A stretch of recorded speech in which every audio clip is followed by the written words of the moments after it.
Hello students, welcome to Easy Peasy Maths by Vishali Gupta. Today's topic is prime factorization. तो पहले prime factorisation को समझने के लिए कुछ चीज़ें कंसिडर करते हैं. सपोज हमारे पास एक नंबर है 24 और हमें इसके फैक्टर्स निकालना है. तो हम क्या करेंगे, 1 into 24, right. Then 2 into 12, then 3 into 8, then 4 into 6, 24, then again 5 से नहीं है 6 से होगा. तो अब फैक्टर्स रिपीट होने शुरू हो जाएंगे.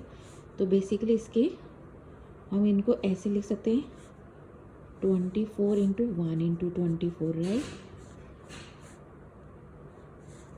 ये इस चीज़ इसको ये तो वही हो गया इसके लिखने के बराबर. तो इसको हम ऐसे ना लिख के ऐसे लिख सकते हैं 2 इंटू 12, ठीक है, राइट. अब 2 इंटू 12 को हम लिख सकते हैं, क्या कहते हैं, सॉरी मैं आपको दोबारा एक्सप्लेन करती हूँ.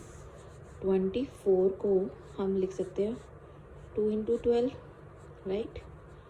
और 2 इंटू 12 को हम लिख सकते हैं 2 इंटू 6 इंटू 2, राइट. अब इस 2 इंटू 6 इंटू 2 को 6 को लिख सकते हैं 3 इंटू 2, ठीक है. ये तो हो गया हमने जब इसे 2 इंटू 12 लिया. अगर हम इसका लेते 3 इंटू 8, राइट. तो 3 इंटू 8 को हम लिख सकते थे 3 इंटू 4 इंटू 2. 8 को लिखा हमने 4 इंटू 2, राइट. अब इधर हमने लिखा 3 इंटू 2 इंटू 2 इंटू 2, 4 को. तो हमारा क्या है, ये यहाँ पे भी यही आया था, राइट. 3 बार 2 और 3. ऐसे 4 इंटू 6 को लेके देखते हैं. तो 4 इंटू 6 को हम लिख सकते हैं, 4 को लिख सकते हैं 2 इंटू 2 और इसको हम लिख सकते हैं 3 इंटू 2, ठीक है. फिर इसके बाद हमने ये देखा इसके भी यही आ रहे हैं 3 बार 2 और 3.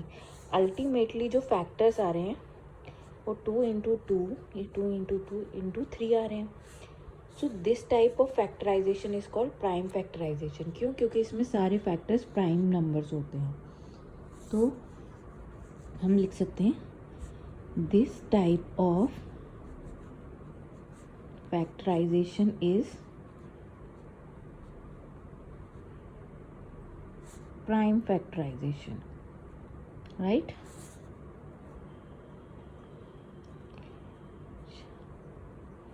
एक और एग्जांपल ले लेते हैं.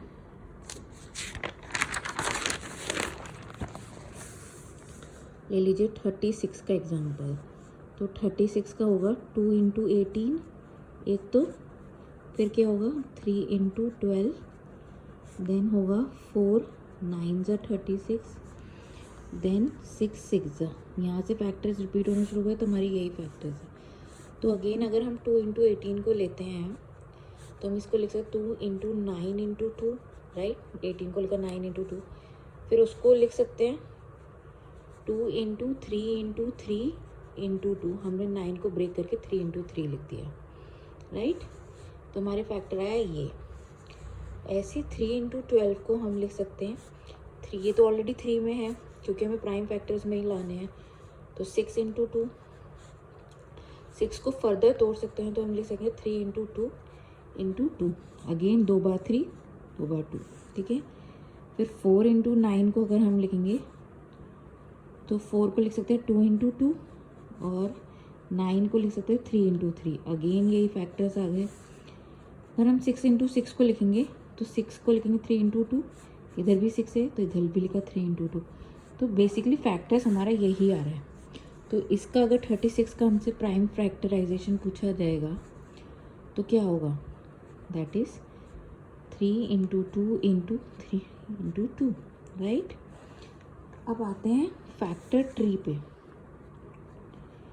फैक्टर ट्री क्या होता है, किसी भी प्राइम फैक्टराइजेशन को ट्री के फॉर्म में दिखाना. जैसे हम 36 लेते हैं, 36 का कोई भी फैक्टर उठा लेते हैं. जैसे हमने 3 इंटू 12 उठा लिया तो इसके फैक्टर क्या हुआ 3 और इधर हुआ 12. अभी 3 को तो हम फर्दर ब्रेक डाउन नहीं कर सकते लेकिन हम 12 को कर सकते हैं. 12 को हम लिख सकते हैं 6 इंटू 2, अब हमारा 2 दोबारा ब्रेक डाउन नहीं हो सकता, पर 6 का हो सकता है। 6 को हम ले सकते हैं 3 इंटू 2। समझे? अगर इसी चीज़ को जो हमारा 3 इंटू 12 था, हमने इसे ट्री के फॉर्म में दिखा दिया। अब जैसे 4 इंटू 9 को दिखाना होता है तो हम कैसे करते? ये रहा हमारा 36, तो इसका एक फैक्टर होता है 4, एक फैक्टर होता है 9, राइट। 4 को हम फर्दर ब्रेक करेंगे 2 इंटू 2 में, तो यहाँ पे हो गया 2, यहाँ पे हो गया 2। 9 को भी ऐसे ब्रेक करके ले सकते हैं हम 3 या 3। This is called factor tree. किसी भी एक फैक्टर्स के उसको लेकर हम उसका ब्रेकअप दिखाते हैं प्राइम फैक्टराइजेशन में। This is called factor tree. एक एग्जांपल लेते हैं। हमें मान लीजिए क्वेश्चन है, फाइंड द फैक्टराइजेशन ऑफ 980। तो इसमें क्या करते हैं हम 980 में सबसे पहले सबसे छोटे प्राइम नंबर से डिवाइड करना शुरू करो। तो सबसे छोटा प्राइम नंबर क्या होता है 2। 2 से डिवाइड हो जाएगा क्योंकि इसकी वंस प्लेस पे 0 है, तो ये 2 से डिवाइड हो रहा है, तो आएगा 2 2 जा 4, 2 4 जा 8, पे बचा 18, यहाँ पे बचा 9। ठीक है, अब चेक करो क्या ये 2 से दोबारा डिवाइड हो रहा है, क्योंकि 0 है तो हो रहा है, होगा। तो हमने फिर ऐसे करा 2 2 जा 4, फिर 2 4 जा 8 होता है, तो यहाँ पे 4 लिखा, यहाँ पे 10 बचा 4। अब चेक करो नेक्स्ट प्राइम, ये 2 से डिवाइड हो रहा है, नहीं। क्या ये 3 से डिवाइड हो रहा है? नहीं। 3 का रूल क्या कहता था? सम ऑफ डिजिट डिवाइड होना चाहिए। तो 4 + 2 6, 6 + 5 11, 11 3 से डिवाइड नहीं होता, तो ये 3 से नहीं हो रहा होगा। फिर नेक्स्ट प्राइम नंबर होता है हमारा 5, क्योंकि वंस प्लेस पे 5 है तो 5 से डिवाइड हो रहा होगा। तो हमने क्या करा 4 5 जा 20, फिर 4 यहाँ पे कैरी गया 45 बन गया 9। ठीक है, अगेन अब 5 से डिवाइड नहीं होगा। नेक्स्ट नंबर क्या होता है प्राइम नंबर हमारा 7। तो हमें पता है 7 7 जा 49 होता है। यहाँ पे 7 आया, फिर 7 यहाँ लिखा और यहाँ बचा 1। क्योंकि अब हमारा 1 आ चुका है तो हमारी प्राइम फैक्टराइजेशन इसकी होगी 980 की 2 इंटू 2 इंटू 5 इंटू 7 इंटू 7। ये आपको समझ में आया है कैसे करा हमने प्राइम फैक्टराइजेशन? हमें सिर्फ इन्हें प्राइम नंबर से इसे डिवाइड करते जाना है जब तक हमारा आंसर में 1 नहीं आ जाता है। और यहाँ पे हम लिखते हैं कोशेंट हमेशा।